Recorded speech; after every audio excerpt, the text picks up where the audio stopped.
반갑습니다. 전도하기 어려운 나라들이 있습니다. 공산주의 국가는 금지되어 있고요. 또 모슬렘이나 이런 국가들은 우리가 선교할 수 없는 나라입니다. 근데 그런 나라 같지는 않은데 그 나라들보다 더 선교가 어려운 나라가 있습니다. 일본입니다. 일본은 선교할 때 뭐 핍박받는 것도 없고, 또 일본 분들이 거부도 안 하고, 또 뭐 전도지 하나를 줘도 함부로 버리지 않고 이렇게 받아들이는데 전도는 어렵습니다. 왜냐하면 저들이 가지고 있는 다신교 문화 배경 때문입니다. 일본은 신이 800만이 된다고 그러더라고요. 그러니까 800만 신 중에 예수님 할 때 거부감 없이 하나 끼워 넣는 거예요. 그러니까 믿는데 800만 분의 1 정도의 신앙을 가지니까 그건 도리어 배격하는 것보다 더 믿기가 어렵습니다. 그래서 일본 청년들을 보면 그 결혼식은 교회에서 하고요. 그래서 예식장을 다 교회처럼 만들어 놓지 않았습니까? 그리고 주례도 목사가 하고요. 그리고 장례식은 절간에서 이렇게 하고, 그래서 이게 예수 믿는 것과 불교 믿는 일이 다 혼합되어 있는, 대전하 같은데 한번 보세요. 마치 내가 소리 끄고 한 줄 알았는데, 그런데 그렇게 생각하면 여러분, 우리 한국도 기독교가 뿌리 내리기 어려운 나라입니다. 왜냐하면 일본과 다르지 않거든요. 우리 문화적인 배경이 다신교거든요. 우리는 해도 신이고 달도 신이고 별도 신이고 큰 나무도 신이고 이제 그렇지 않습니까? 그런데 어떻게 일본은 선교가 어려운데 기독교는 세계 선교 사상 유래를 찾아볼 수 없을 만한 기독교 국가가 되었나? 여러 가지 이유가 있겠지만 가장 중요한 이유가 있어요. 그것은 우리 기독교가 이 땅에 왔을 때 사람을 귀히 여기는 정신이 많은 사람들에게 감동을 주었어요. 제가 제일 처음 담임 목사가 된 데는 승동교회라는 교회였습니다. 한국에 최초로 세워진 교회, 몇 개의 교회 중에 하나인데, 그 승동교회는 별명이 백정교회였어요. 그 당시에 백정들이 많이 다니던 교회, 또 기생들이 많이 다니던 교회, 또 양반들이 많이 다니던 교회들이 이렇게 있었는데, 승동교회는 백정들이 많이 다녔어요. 그리고 그 교회는 백정이 최초의 장로가 된 교회입니다. 사실은 그 당시 문화나 이걸 생각하면 백정이 장로였다는 말을 들을 때 여러분 정상이라면 소름이 끼쳐야 돼요. 그건 소름 끼칠 만한 일이거든요. 있을 수 없는 일이거든요. 백정은 그때 양반과 쌍놈이 있을 때인데, 백정은 천민 중에도 천민입니다. 그래서 외곽제 저들끼리 따로 살아야 됐고, 사람 취급받지 못하고, 그때 천민들은 양반의 아이들이 어른들에게도 하대하고 반말하고 그러는 시대였기 때문에 그 백정이 교회의 리더십이 된다라고 하는 일은 우리나라 역사에 없던 일입니다. 동학혁명이나 이런 혁명을 통해서 그걸 한번 뒤엎어보려고 여러 차례 시도가 있었지만 단 한 번도 성공할 수 없었습니다. 그런데 기독교가 들어오면서 그게 단번에 뒤집혔습니다. 백정들이 예수를 믿게 된 이유가 그 의료 선교사 중에 에비슨이라고 하는 선교사가 계셨는데, 그때 민영환인가 하시는 이제 고관대작이 이렇게 테러를 당했어요. 자상을 입어서 이렇게 칼에 맞았으니까 그게 한의로 치료하기는 어려운 상황이었는데, 서양 의사가 외과적인 수술을 하고 해서 그들을 살려내므로 서양 의술이 탁월하다는 걸 알게 되었고, 그래서 자연스럽게 저들이 왕실의 의사가 되었어요. 임금도 치료하고 그런 의사가 되었는데, 그 당시 백정 마을에 콜레라가 돌았습니다. 그때 이 에비슨 선교사나 많은 선교사들이 아무렇지도 않게 가서 저들을 진료했습니다. 그것도 저들은 이해가 가지 않았어요. 그냥 의사가 아니라 왕실의 의사인데, 왕을 치료하는 의사가 백정을 와서 치료한다라고 하는 것은 상상을 할 수 없는 상황이었습니다. 그때 그 에비슨 선교사나 선교사들이 한 말인 굉장한 말이었어요. 왕의 생명이나 백정의 생명이 동등하게 귀중하다. 우리에게는 아무렇지도 않은 당연한 기독교 사상인데, 그게 여러분 그 당시에 사람 취급받지 못하고 백정 소리 듣고 이런 사람들에게 백정의 생명과 보통 평민의 생명도 아니고 왕의 생명이 동일하다라고 하는 일을 말만 하지 않고 실제로 보여주는 사람이 있었을 때 저들에게 끼친 영향이 얼마나 컸겠나를 생각해 볼 수 있습니다. 저희 이제 통합식교단에 이렇게 보면 총회장에 이렇게 계보가 있는데 2번씩이나 총회장을 하신 목사님이 계셨어요. 그런데 그분은 머슴이었어요. 어느 그 부잣집의 머슴이었어요. 그 머슴은 목사가 되고 그 집 주인은 장로님이 되었어요. 여러분, 이제 주인은 장로가 되고 머슴이 목사가 되었을 때 있을 수 없는 일이잖아요. 그런데 그 장로님이 그 목사님을 깍듯이, 자기 머슴이었는데 목사님으로 대우하고 대접해서 그분을 총회장으로까지 세우고 2번이나 총회장을 할 수 있었던 그런 역사가 있습니다. 승동교회 그 백성들은 수원에서 오시는 분들이 많았다 그래요. 그 수원에서 여기가 어디입니까? 전철 타고 오는 것도 아니고. 근데 많은 분들이 거기서 오는데 오고 싶었겠죠. 사람 대접하고 그 백정도 장로가 되고, 그 박성춘 장로님인데 이름이, 그분의 아들은 연세 세브란스 의과대학 1회 졸업생입니다. 제가 늘 세브란스 병원을 가는데 암 치료 때문에 가면은 그 병동에 그 의사들 사진이 있는데 그 아들 사진이 있어요. 이름을 박서양이라고, 본래 이름은 그 이름이 아니었는데 박서양이라고 있고 1회 졸업생이고, 그분은 독립군 군의관 노릇을 하다가 굉장히 일찍 이른 나이에 세상을 떠나셨더라고요. 기독교가 들어오면서 천지가 개벽했습니다. 그 승동교회 교인들이, 백정들이 인권운동을 했어요. 그 당시에 그들이 요구한 게 뭔가 하면 우리도 갓 쓰게 해주십시오. 갓을 쓰게 해달라고, 상투 틀고 갓 쓰게 해달라고. 근데 그걸 허락을 받아요.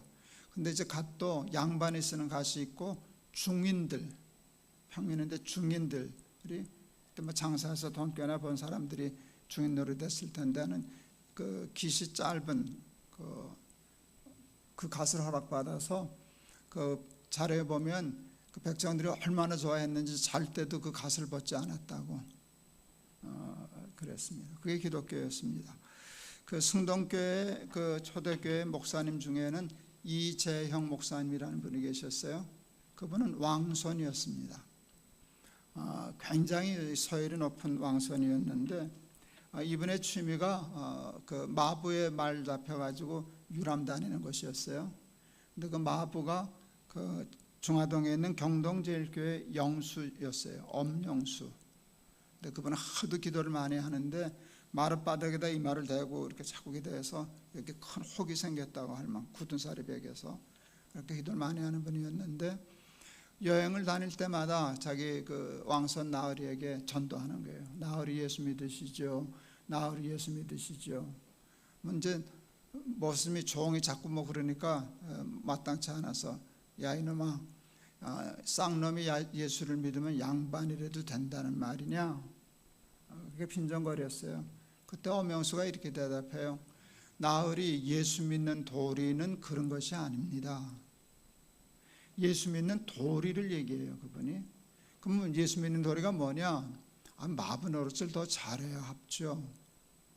저는 이거 굉장히 수준 높은 신앙이라고 생각해요. 예수 믿으면 부자 되고 예수 믿으면 성공하고 출세하고 뭐 그런 수준이 아닌 마부 노릇을 더 잘해야 합죠 라고 하는 수준은 뭐 기독교의 최상위 수준의 기독교였다고 느껴집니다. 그 이재영 목사님 집이 인사동에 있는 승동교회하고 담을 같이 했다 그래요. 근데 그 부인과 따님이 먼저 예수를 믿게 되었고 결국은 이 이재영 목사님도 예수를 믿게 되셨어요.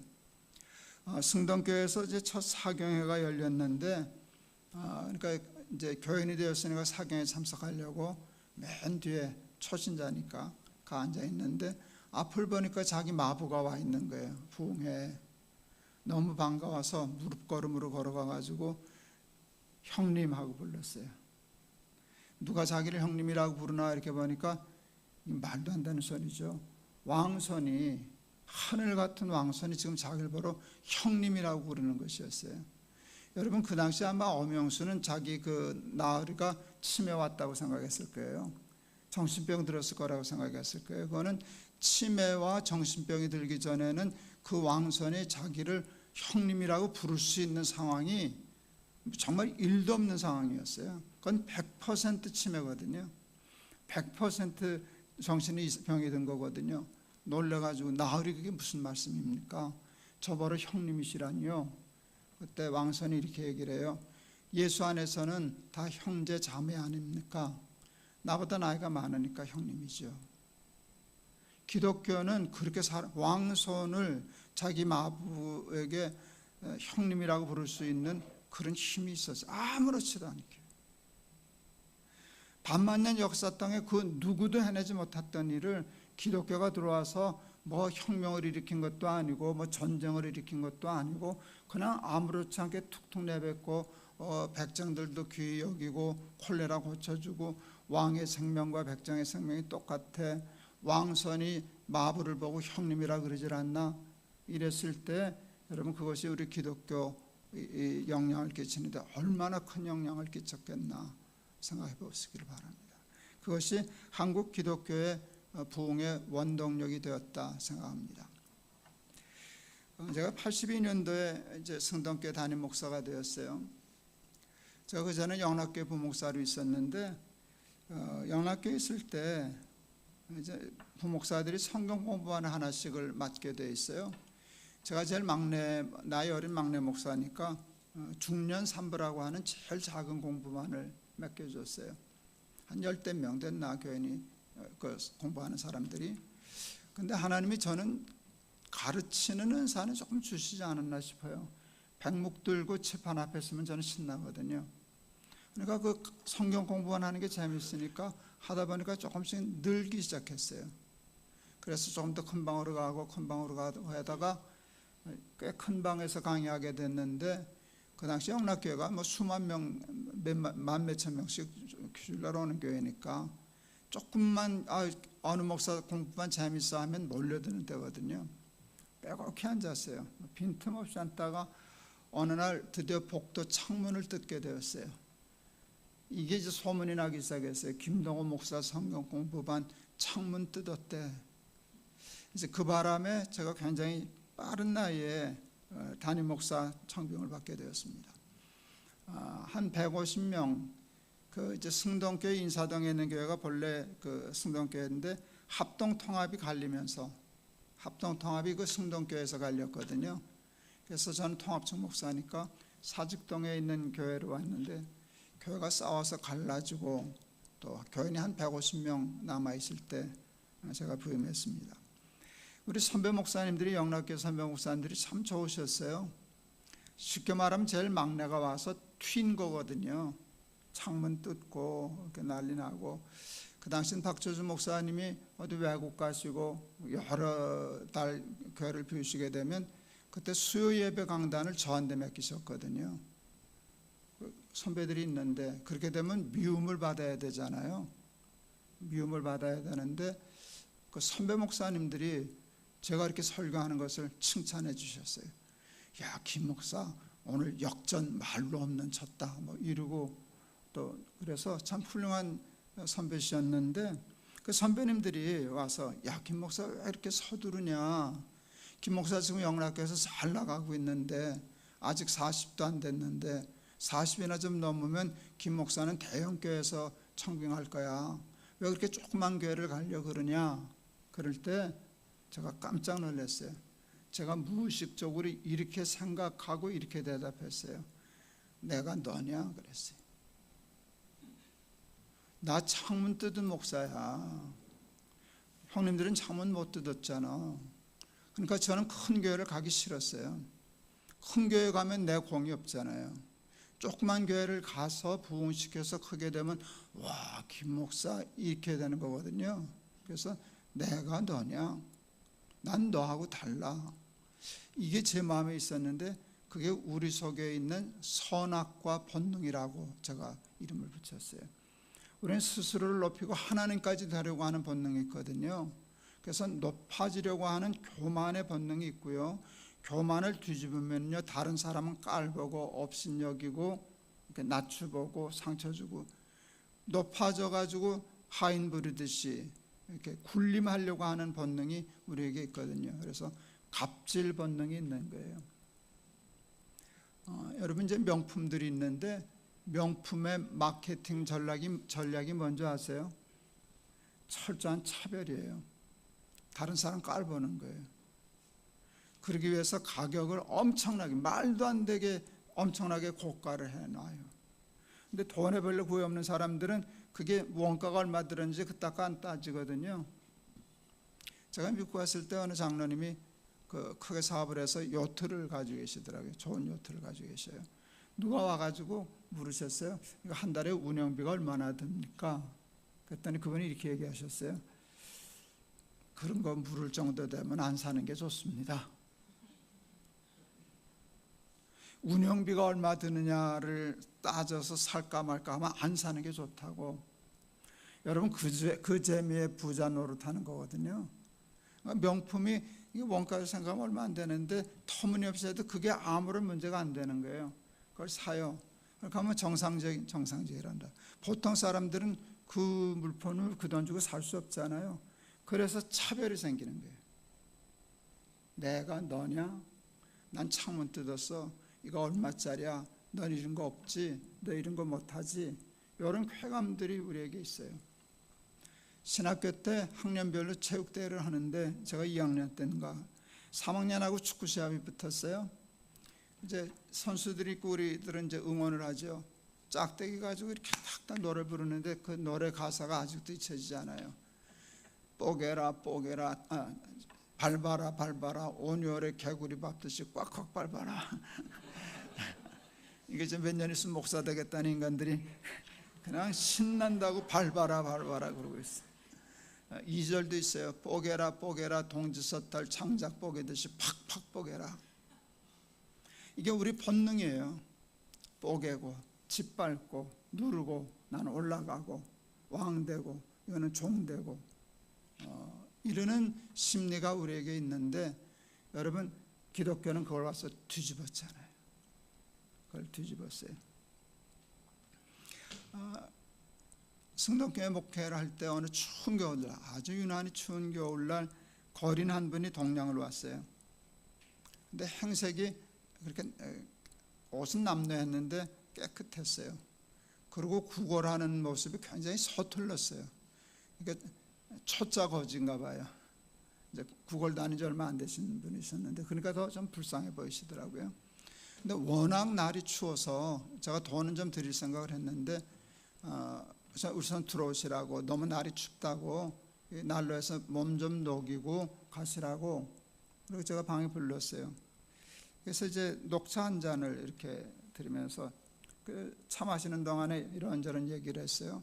어디서 주무시냐 그랬더니 용산에 있는 카톨릭 교회가 하는 그 숙소가 있다고. 거긴 무료인데 밥은 공짜로 안 준대요. 300원을 받는다 그때 그러더라고요. 그래서 돌아다니면서 구걸이라도 해서 밥 먹는 거, 그거 굉장히 교육적으로 좋죠. 그래서 이제 구걸을 왔다고 이제 이런저런 얘기를 하다가 어느 정도 몸을 녹이시니까 일어서시더라고요.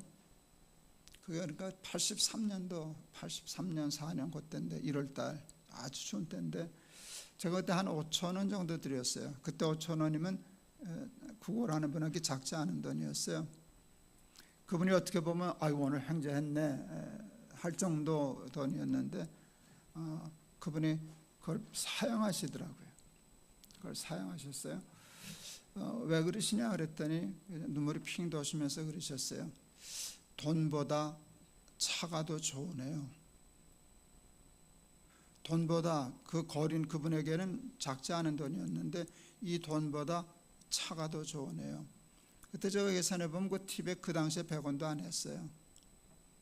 100원짜리 티백이 5,000원 자기 몇 시간을 다녀도 5,000원 벌까 말까 한 사람이 그 100원짜리 티백이 더 좋으네요 그랬어요. 돈을 주는 사람들은 덜어 있었는데 저한테 차를 내준 사람은 목사님밖에 없습니다. 그때 제가 알았어요. 소자 한 사람에게 냉수 한 그릇이라도 대접하는 자는 곧 나에게 한 것이라. 내가 결단코 상을 잃지 아니하리라. 여러분, 이게 예수 믿는 그리스도 예수의 마음인 줄을 믿습니다. 너희 안에 이 마음을 품으라. 곧 그리스도 예수의 마음이니, 나보다 남을 낮게 여기고 섬기는 거예요. 여러분, 이런 평등 사상이 공산주의에도 있어요.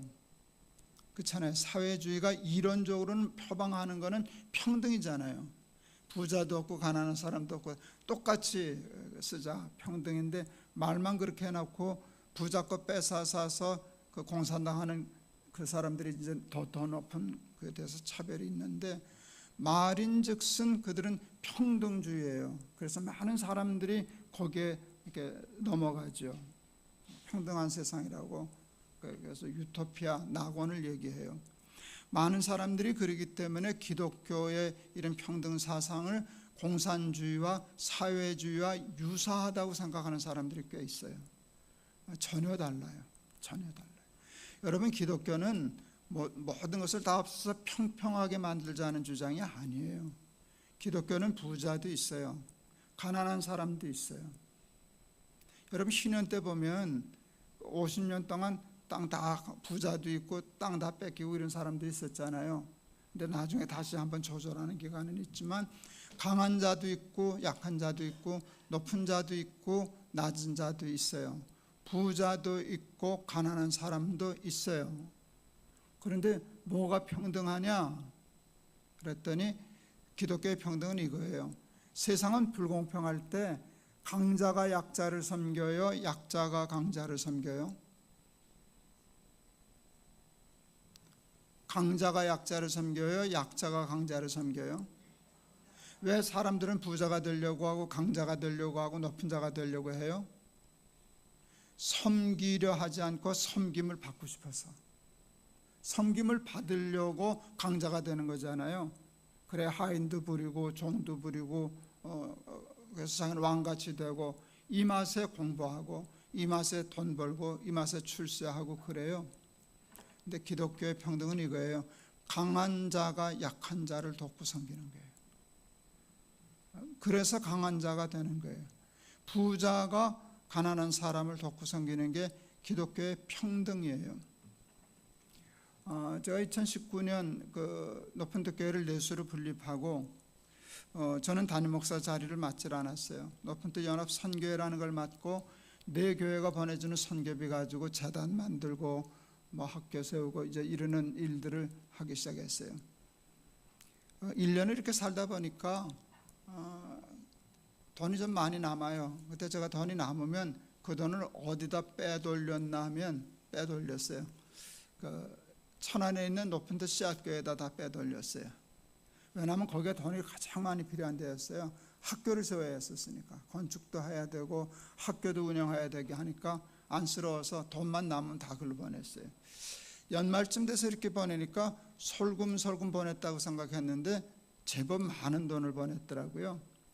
그래서 제가 그 회의할 때, 우리 목사들 회의할 때 이실직고 했어요. 내가 안쓰러워서 돈만 남으면 자꾸 소금소금 빼냈는데 1년 지나니까 그게 작지 않더라. 내가 좀 공평하지 못했다.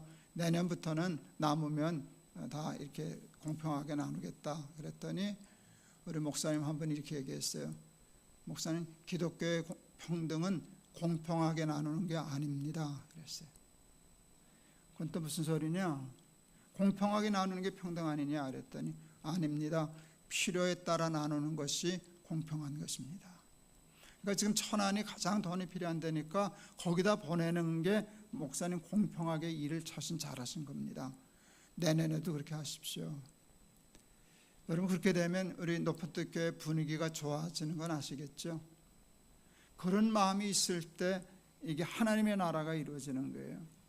여러분 구약에 보면 하나님 나라에 대한 표현을 이렇게 하잖아요. 우리가 잘 아는 대로 이리와 어린 양이 함께 뒹굴고, 이리와 어린 양, 이리는 강자, 어린 양은 약자. 이게 잡아먹히고 도망다녀야 되는데 이리와 어린 양이 함께 뒹구는 게 하나님 나라예요. 강자와 약자가 함께 어울려 사는 나라가 그 하나님 나라예요. 그게 이루어졌던 게 초대교회 오순절날 성령 받고 초대교회에 나타났잖아요. 저들이 성령 받고 거듭났을 때 했던 첫 번째 일이 뭔지 아세요? 있는 자와 없는 자가 서로 자기 것이라고 하지 않고 필요에 따라 나누어주며, 필요에 따라 나누어주며 그런 섬기는 마음이 있었을 때 여러분 그때 하나님의 나라가 이루어지는 겁니다. 저는 우리 높은 뜻 파주교회 교인들이 부자 되면 좋겠어요. 그래서 나도 부자 되세요. 그러면 좋겠네요. 높아지면 좋겠어요. 성공하면 좋겠어요. 제가 영락교 고등부할 때 고3 아이 하나가 상담하러 왔어요. 다짜고짜 질문을 하더라고요. 목사님 공부가 인생의 전부입니까? 그래서 아니다 그랬어요.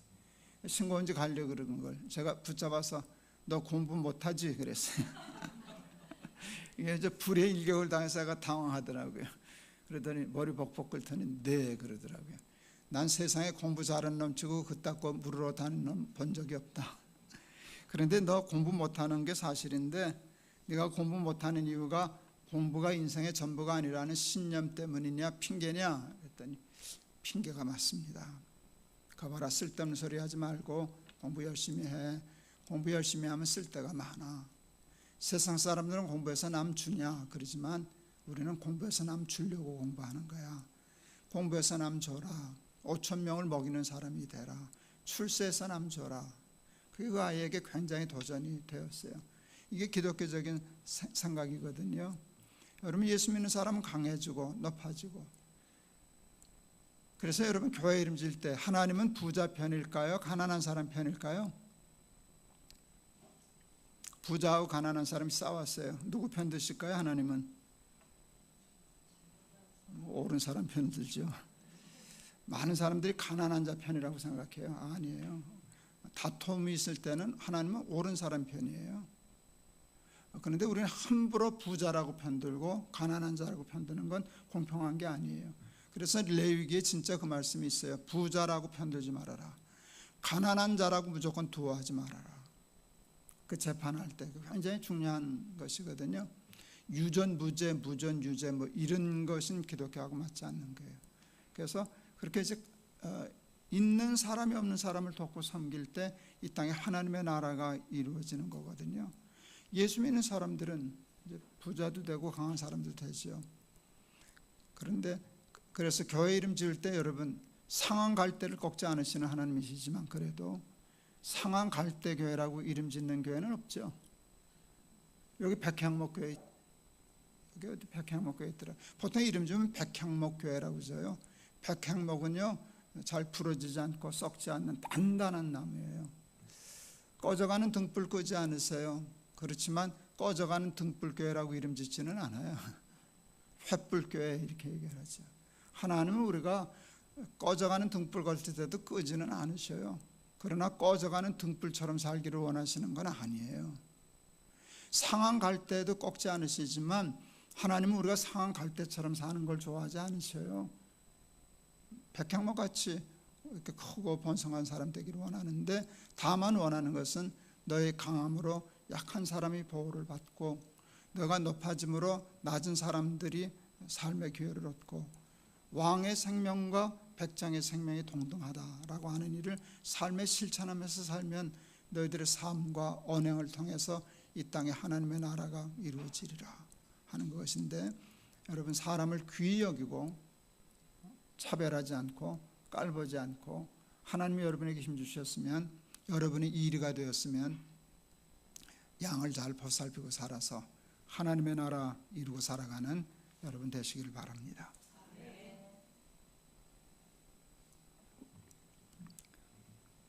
기도하겠습니다. 왕의 생명과 백정의 생명은 동등하다.